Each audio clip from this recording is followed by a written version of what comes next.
So the other thing is I put that on the line comment. I could have put it on the header. You've got a comment there too, but I could have put that on there as well. So now if I go back and I'll look at my project tracker, I don't know why I just said it that way. But here's my purchase order.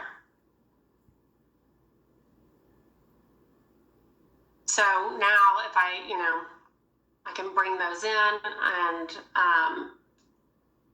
and then, wait a little bit. I have other things going on, and anytime that I look at PO suggestions, I'm still going to have that suggestion in there for the next buy on the 20th or 16th or whenever it was of September.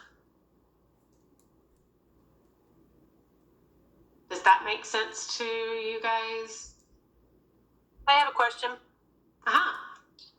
So using this scenario, let's say it was in the beginning of January, we started it out as the opportunity to quote, we want it, everything's good.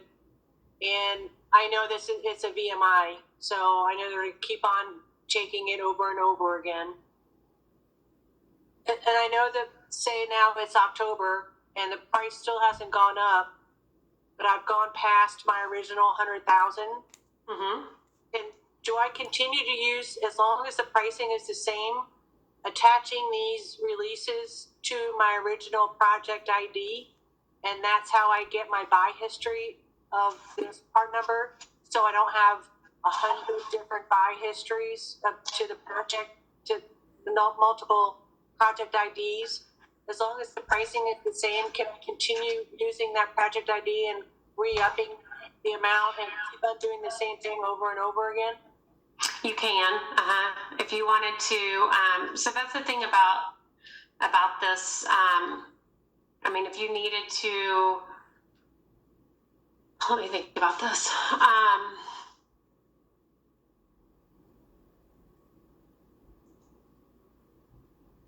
I could increase this quantity here, which is the balance, if I needed to, but I could also just do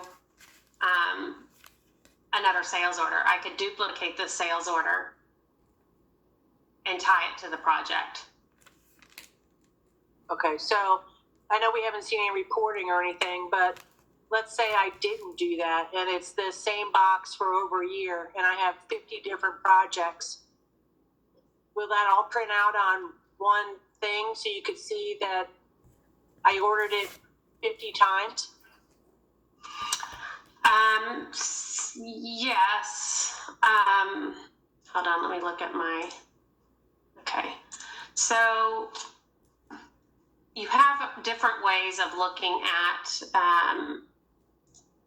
your part and what you've ordered. You have a part tracker. You have a time-phased inquiry. Oh, hush. And then you have a part transaction history tracker. So if I put in my part. Is that the Epicor part number or is that the part number I gave it? This is the Epicor part number. Ugh. So it will list the total demand quantity that you've had on the part.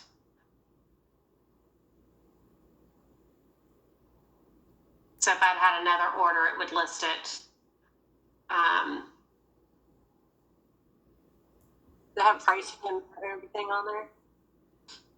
Well, so it's going to have your cost because this is your, the costing side of it. Okay. There's a bunch of stuff on here. Okay, we'll learn more as we go on. Yeah. So, but you have different ways of seeing, where a part is used or how often it's been ordered, how many you have on hand, that kind of stuff. Is there any way to search that part other than the Epicor part number? Yeah, so you can go into the customer cross-reference and search it by their part number. Is there a report that you can print that cross-references the Epicor part number to the part number that you know it as? I'm sure there is. I'm not. I'll be putting that out every week. All right. I will look and see tonight or after this call. Okay. So basically, you're wanting to see kind of like a not buy to order, but like a buy history report, and you want to be able to look it up by the part number you know it as, not necessarily Epicor. Yes, and also a part number reference where it lists the Epicor part number, because that's what it seems that Epicor is generated on, is the Epicor part number. Right. And instead of what I've known it as for 20 years. Right, okay. To be able to have that printed off and cross-reference really easy, that will help with the PO submissions and finding the orders and stuff. Yeah, okay. Yeah, so the Epicor part number will always be on everything. So yeah, we'll be able to find, you'll be able to see the linkage with the customer part number and the Epicor part number. All right. I'll look today and have something for you. All right, thanks. Sure.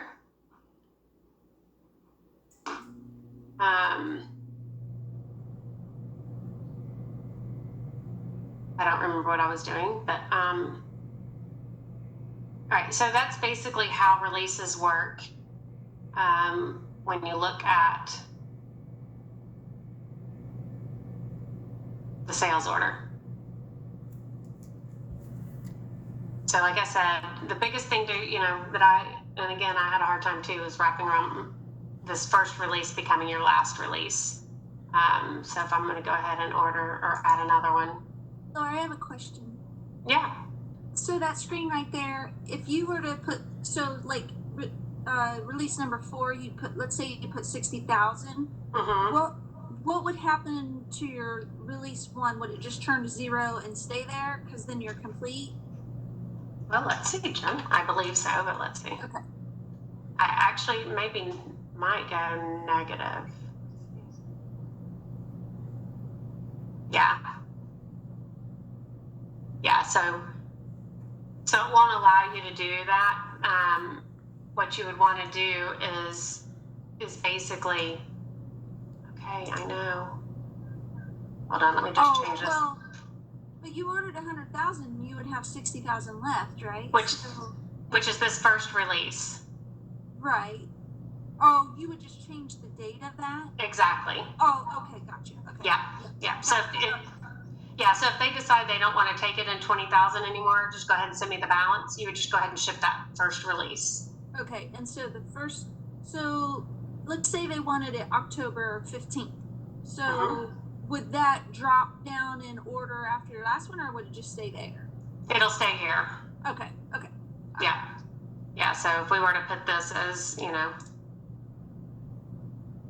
October 16th.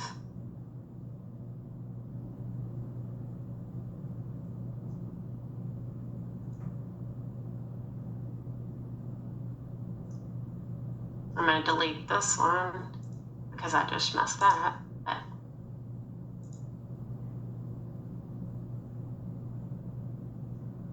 So now I have, and you could, filter it this way so it shows you.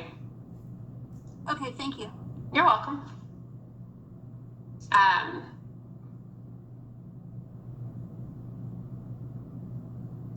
So that's kind of how the release schedules work.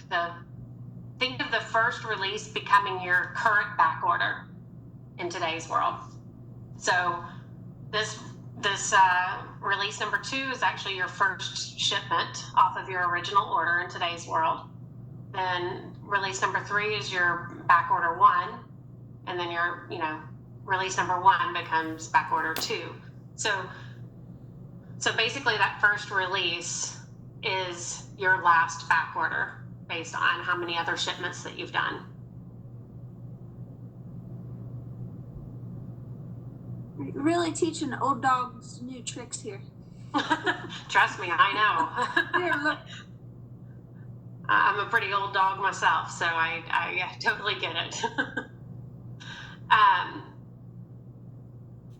Yeah, so like I said, that is, that's how that release works. Now, if I was to add a release with a wonky quantity, let's just do that.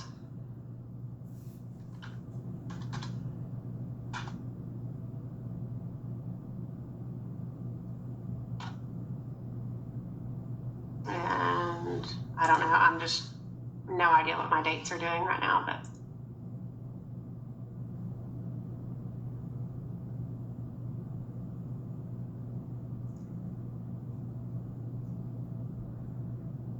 now my first release becomes 47,500. Put them back in order here. You might want to look at it like this. I don't know, but you can mess around with whatever way you think, viewing it is best. But so if they change the quantity that they needed, then it's going to adjust that first, which is your current or your balance.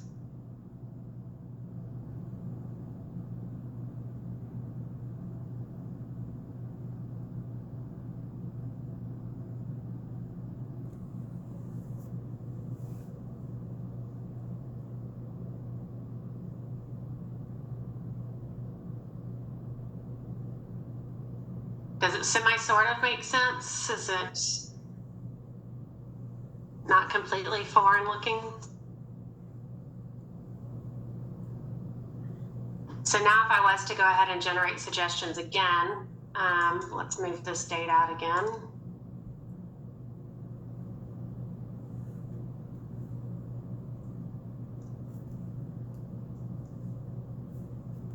So if I generate suggestions again, I'm going to still have this 20,000. Now I'm going to have a 12,500, and I'm going to have a 47,500.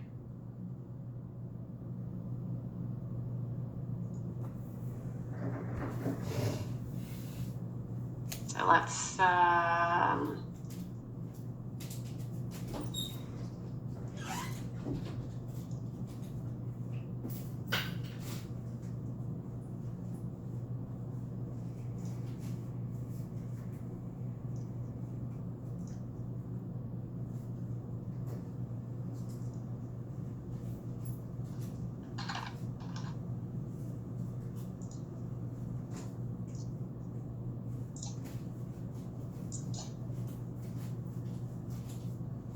at least the system's starting to move a little faster. I probably shouldn't say that out loud.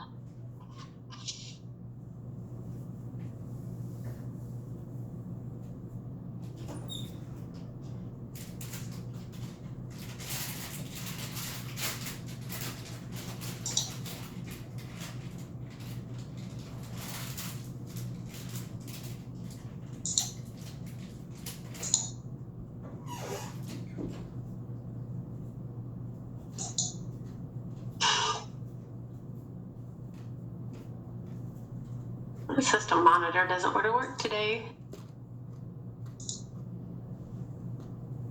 So now if I look again at my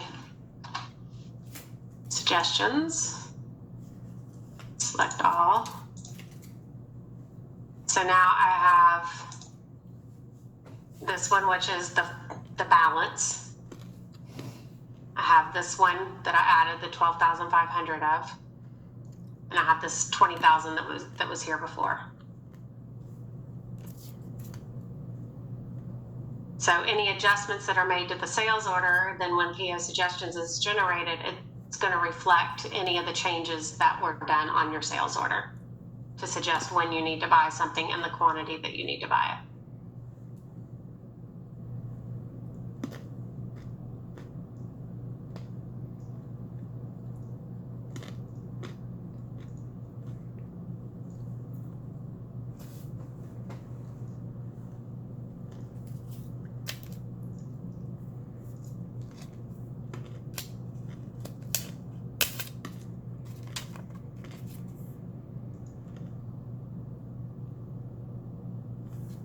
All right, so now if I went and looked at my POs not linked,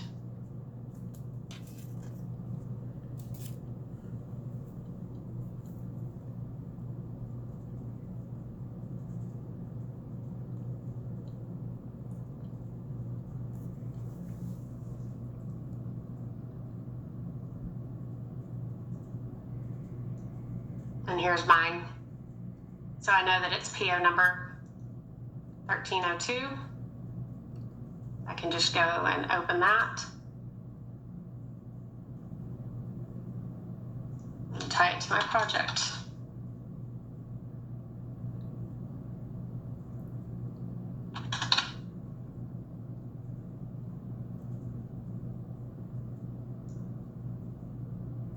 Oh, you know what? Let me do a header comment here.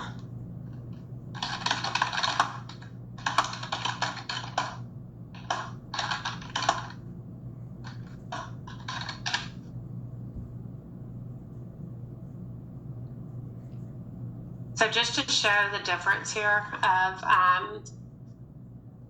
I want to print this,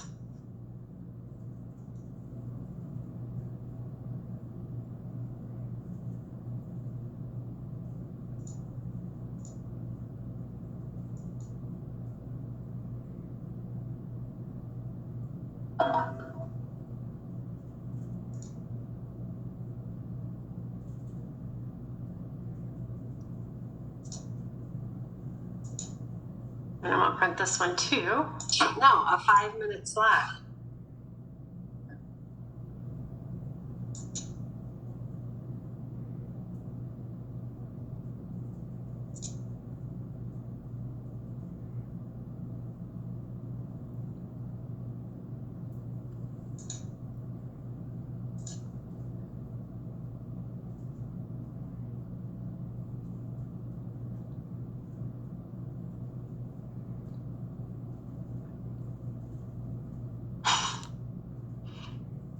All right, so here is one purchase order.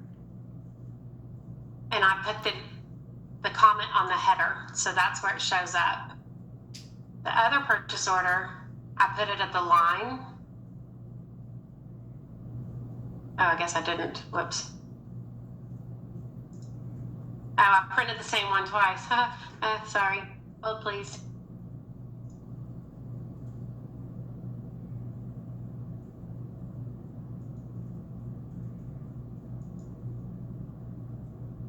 I almost did it again, you guys. What is going on with me?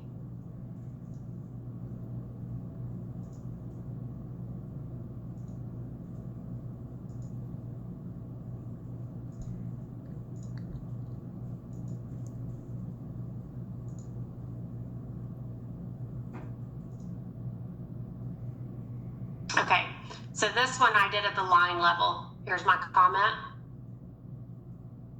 On this one, I did it at the header level, and here's my comment. So it's really just a personal preference as to where you put it. So obviously, you know, if you had a purchase order that had multiple lines, then obviously you would want to put it at the line comment because it might not pertain to each line that you have. But if it's just one line, you might want to put it at the header. Complete personal preference. It doesn't matter to us. Why does that say change order? Because when I added my project to it, and then I saved it, I approved it and saved it, and then I unapproved it to add that comment, I should have just done this as print as new. If you make changes to it, it will automatically say print order is changed, and you can just say, I don't want to do that. I want to print it as new. Where'd you print it as new? Share that. This icon right here, I just clicked on it. Oh, I see you over there. Okay. Yeah. Okay. Yeah. All right. And then this ready for mass print is basically, you can do that with all of your POs, and then whenever you're ready to print them or send, you can check that and it'll do all of them at one time, is what that mass print means. But yeah, anytime that you unapprove this and, you know, make changes or whatever, approve it, unapprove it, it's going to say that, you know, that you've made changes to it. And so it's a change order. Okay. Which, you know, when you actually do make changes to it, it's nice because it's very big and they can't miss it, or I hope they can't. Yeah, that's nice to have. I just wasn't sure how you did that. Okay. Yeah.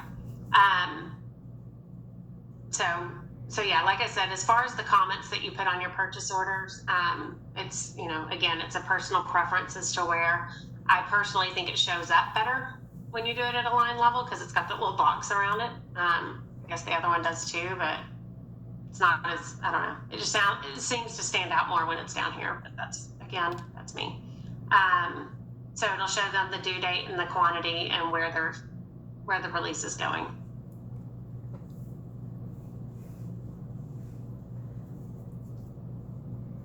All right, so again, if I go back, close that and that, since this thing keeps barking at me.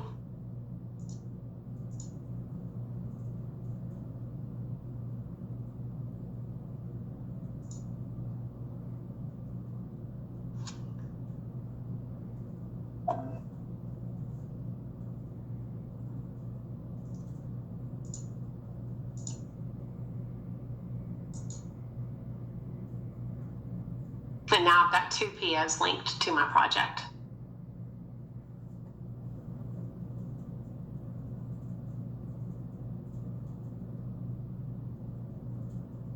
So any questions on releases on a sales order? Obviously, we'll be doing it again. The other thing I was going to say, so because we're not assigning any homework to you guys this week, you know, I'm going to stop sharing for a minute because I hate looking at this screen and not people. Sorry. So since we're not assigning any homework this week, you know, I just want to reiterate that, like, this is your playground. So you guys are more than welcome to go in there and, you know, take a business scenario that you know, and want to try to figure out how you're going to set it up in Epicor. You're more than welcome to go in there and try to, you know, recreate it. If it's something that you want us to look at, just to kind of give you some feedback on, you know, obviously outline a little bit of the background of the type of business it is. You know, this is what we currently do, that kind of thing. And, you know, and we'll look at it and make sure that, you know, we agree with the way that, you know, you've set it up, or maybe offer some other suggestions or whatever. But this is your playground. So you guys can, you know, get in there and do, you know, whatever you want to do, and see how, you know, how it looks in Epicor and the feel of it. And again, like, you know, little things that, no, I think you just, never mind then. You know, little things that you find, just like, you know, where you want to put a comment on the purchase order. Do you want to put it on the line, or do you want to put it on the header? Same thing with, you know, with the sales order and what you want to put on your sales order acknowledgement or whatever. So, you know, this is obviously, you know, whatever you guys want to do in here, you're not going to break it. It's not going to blow up, I hope. And if it does, well, not really your fault. But, you know, again, because I know a lot of, you know, the business and everything is, you know, based on, you know, releasing things or JIT programs or, you know, whatever, you know, try to take a real live example that you deal with every day now and see how it looks in Epicor. You know, if you do anything like I used to do and you keep track of your order quantities in an Excel spreadsheet, you know, you can do the releases in Epicor, and then if you want to look at it, you know, in a different light or whatever, export that, you know, to Excel and look at it that way. So like I said, those are just different things. You know, I definitely want you guys to feel like you have the, you know, whatever, I don't know what that word is, but you can get in the system and you can do whatever you want to and you know, try to recreate real life examples and see what they look like for you. So before I move on to part maintenance, just want to make sure nobody has any questions on the sales order release. Tracy, is that question or I'm good? Thumbs up. As soon as I saw my hand, I'm like, oh crap, I'm reading. It's okay. All right. So let me go ahead and go back. back to Epicor. I'm going to close out of this project tracker since we're done with it for now. All right, so creating a part in Epicor. So you're going to go into inventory management.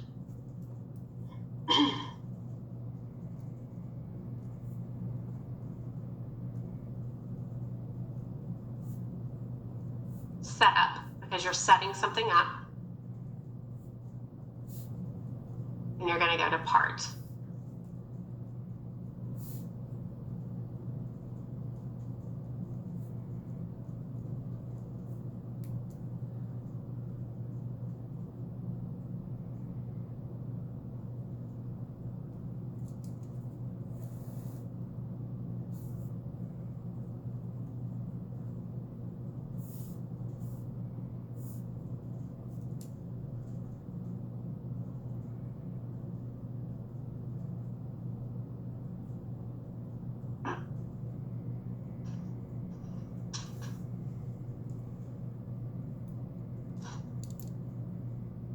All right, so just like with other screens in Epicor, you're going to do a file, new part.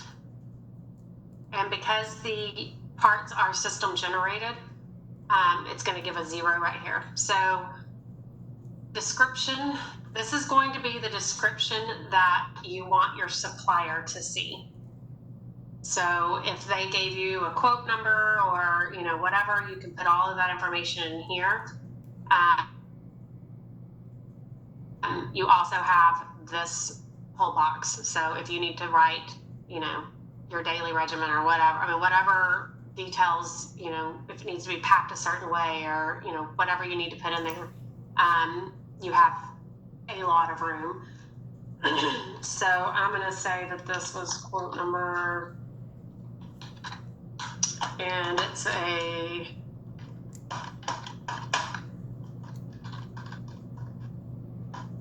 so what I put in here, if I go over here to my descriptions, it's still going to be there. If I needed to add on, then I could just, you know, type more and more if I needed to.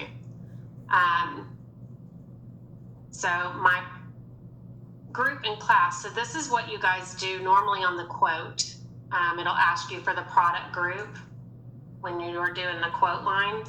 And then when you're doing the cost, it actually for you right now, because of the modification, it copies over the product group to the part class. But if you're creating a part, just, you know, through the part maintenance, you're going to want to assign the class as well.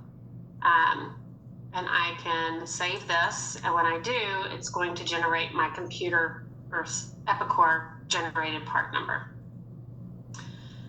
If this was a part that I knew was always going to be a drop ship part, I would come down here and I would check this buy to order. And when I do that, the drop ship box becomes available.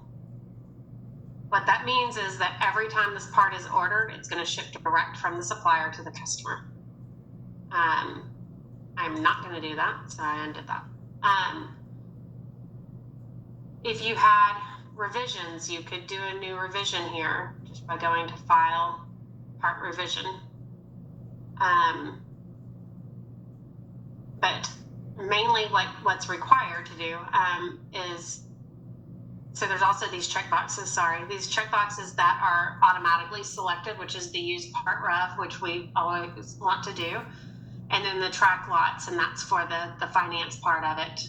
So those will always be checked when you create a part, whether you do it here or you do it on the quote, those boxes are checked. If you notice here, we have receipt docs required, ship docs required, CFC required. You can put that on the part itself.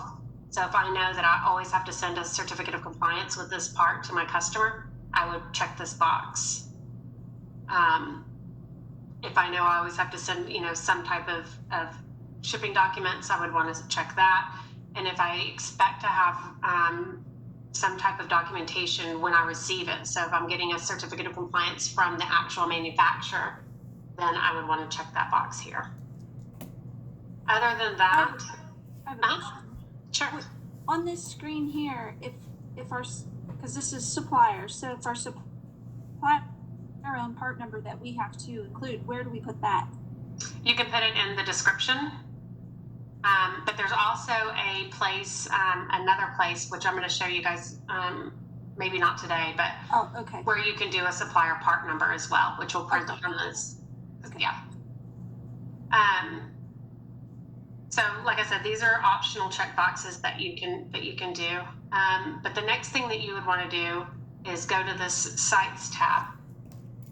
And what this does is when you create a part for your branch, it's going to assign it to your site, and it's going to assign a primary warehouse, which is whatever warehouse that, obviously before you guys go live, we'll make sure that this is all accurate. You can change this if you have other warehouses that you want to use that are loaded.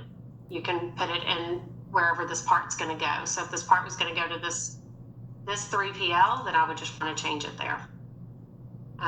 If it's not coming to my general warehouse.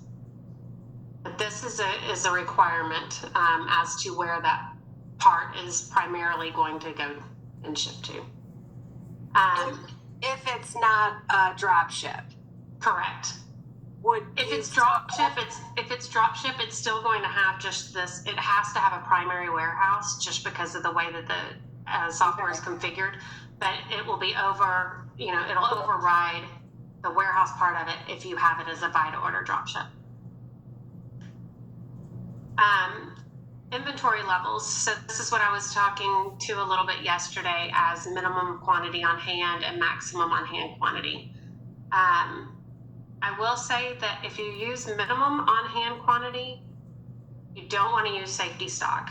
What it ends up doing, I believe, and I would have to practice on this a little bit more, but it adds the two together. So it's basically saying I have to have a safety stock of this quantity, and on top of that, I need a minimum on hand of this quantity. So if you have a minimum on hand of 100, but you have to have a safety stock of 200, it's going to say, okay, I need to keep 300 at all times. I have a question. Mm-hmm. What is the purpose of this? Do we do this first, then the quote, or the quote? No, so add more to it. So what I was showing. So if you were to need to purchase something ahead of actually getting awarded the business or winning the quote. So let's say you needed to purchase a print plate or a tool or a prototype or something